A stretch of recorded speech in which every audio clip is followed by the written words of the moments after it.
Fala galera, eu sou o Moa e quali pro GP dos Estados Unidos lá em Austin, no Texas, finalizado. E nesse episódio vamos falar tudo o que de mais importante aconteceu. Então bora lá!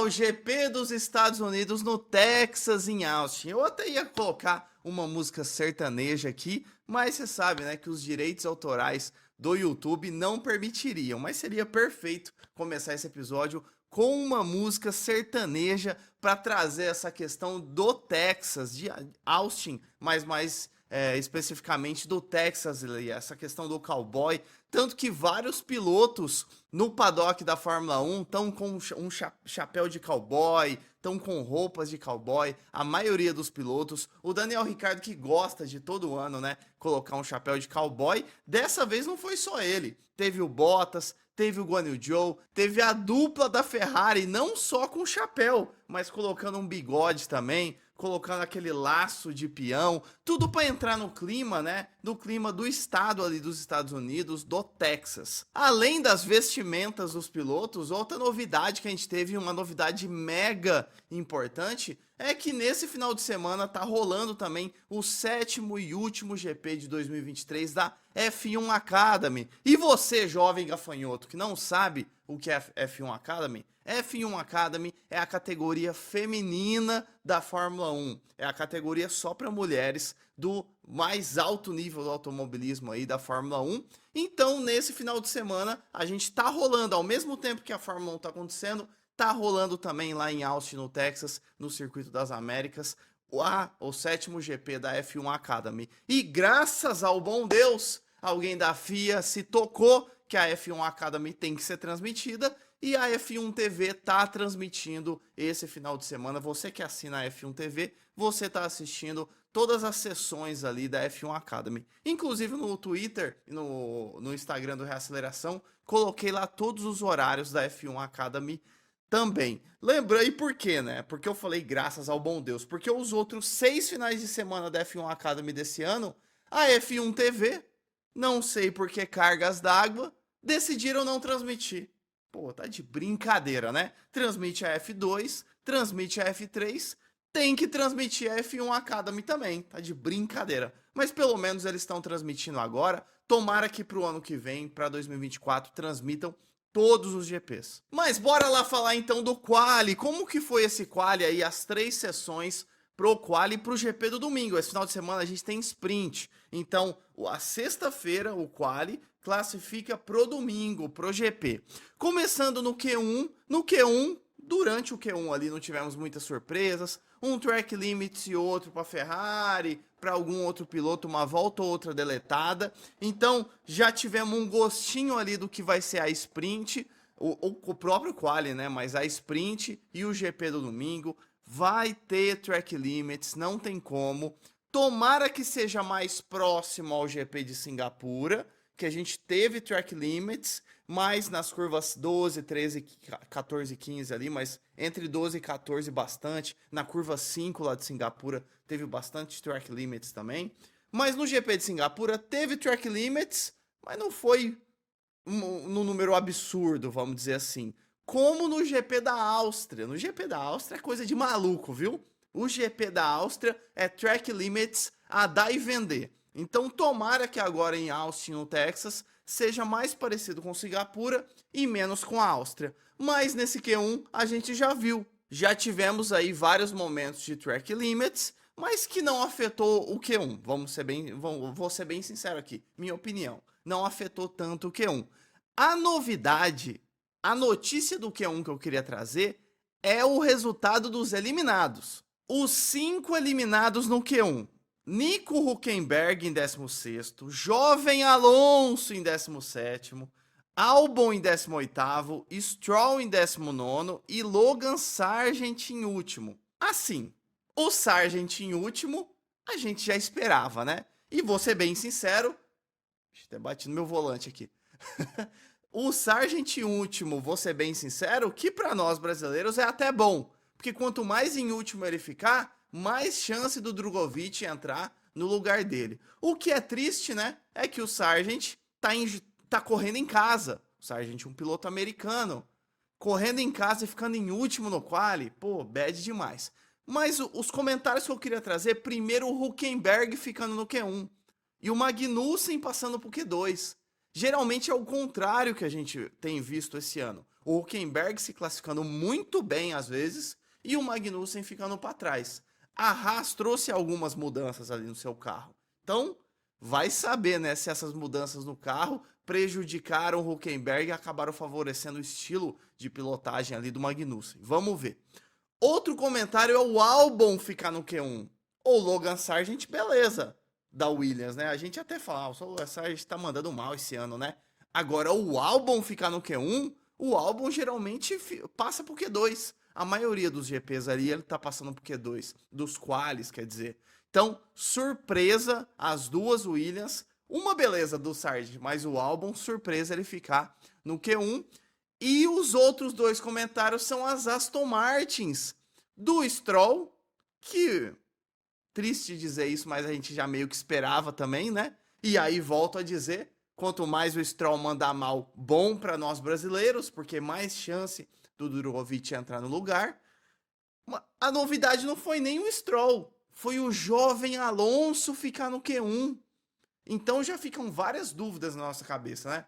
Será que é o carro da Aston Martin mesmo? Porque até o jovem Alonso tá mandando mal, pô, ficando no Q1.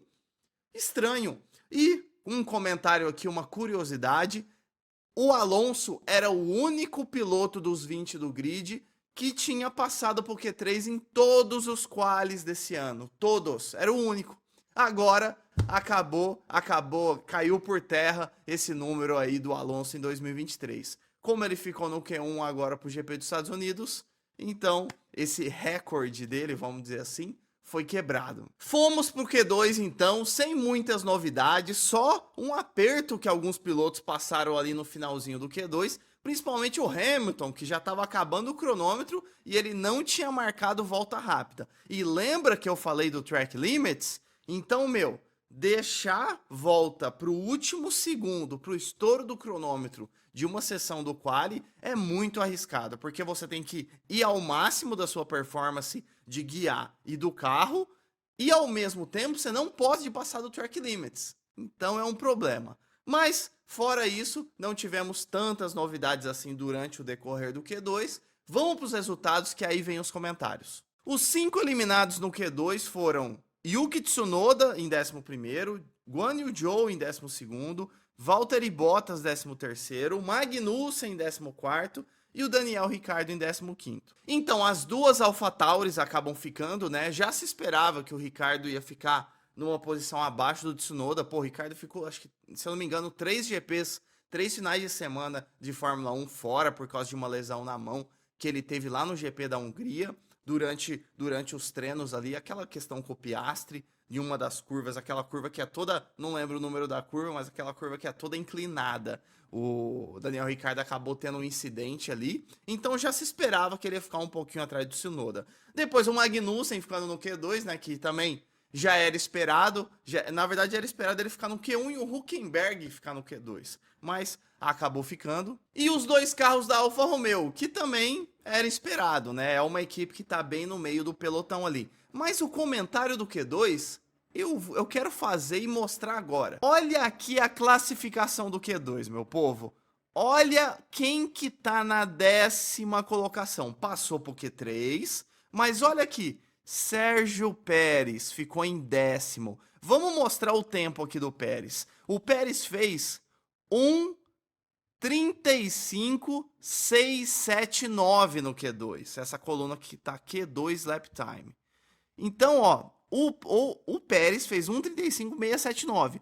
O Tsunoda, que ficou em 11º, fez 1:36.697. 18 décimos só, meu povo. 18 décimos de segundo. Décimos. O Pérez, por 18 décimos de segundo, escapou de ficar no Q2. Imagina se o Pérez fica no Q2, a vida dele já não tá boa. O Hamilton se classificou em 3º do Q2. Imagina o Pérez ficar em 13º, 11º, quer dizer, ficar no Q2 e o Hamilton passar. Lembrando que a questão toda com o Pérez, a gente fez episódio essa semana no Reaceleração, é ficar em segundo no campeonato de pilotos. E quem que tá ameaçando ele na terceira colocação é o Hamilton.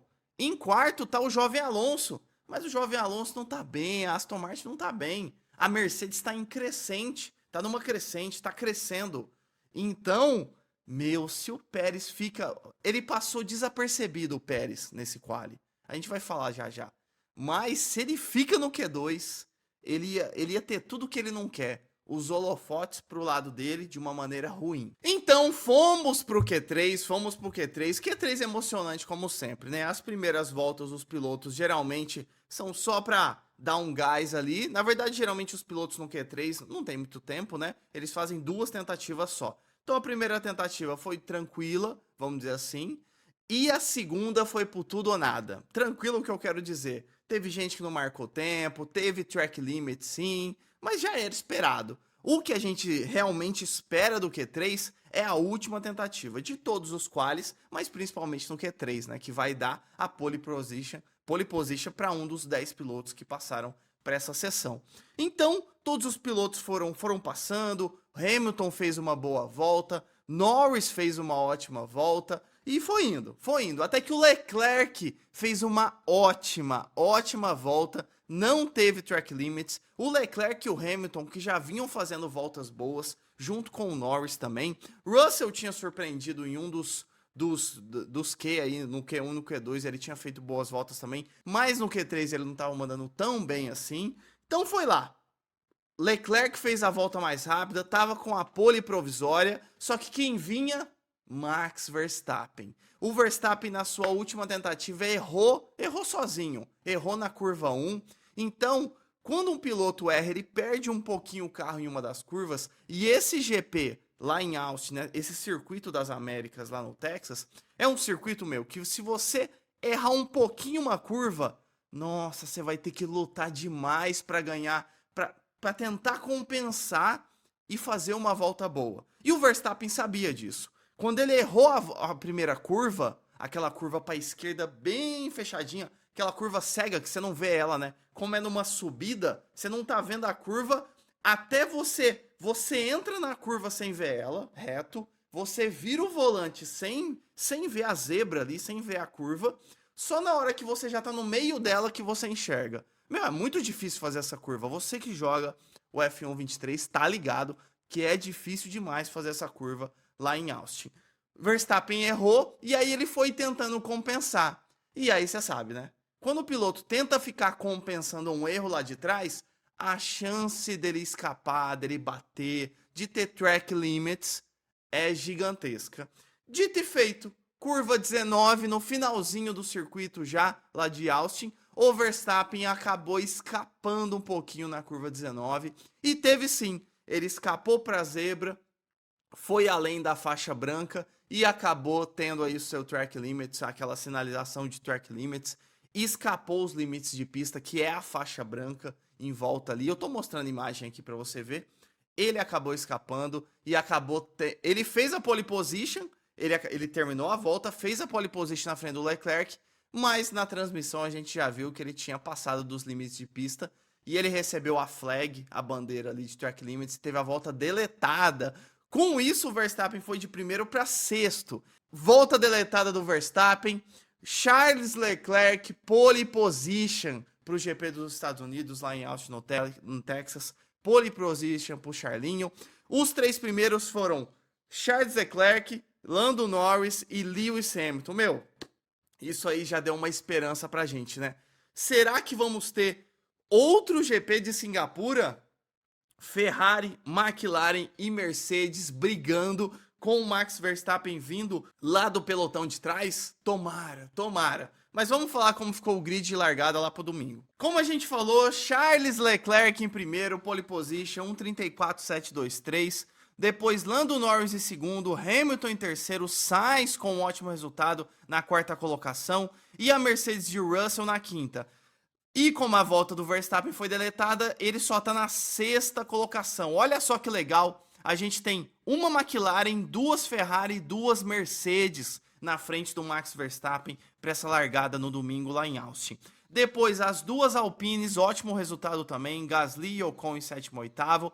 E Sérgio Pérez, hein? E Sérgio Pérez só em nono lugar.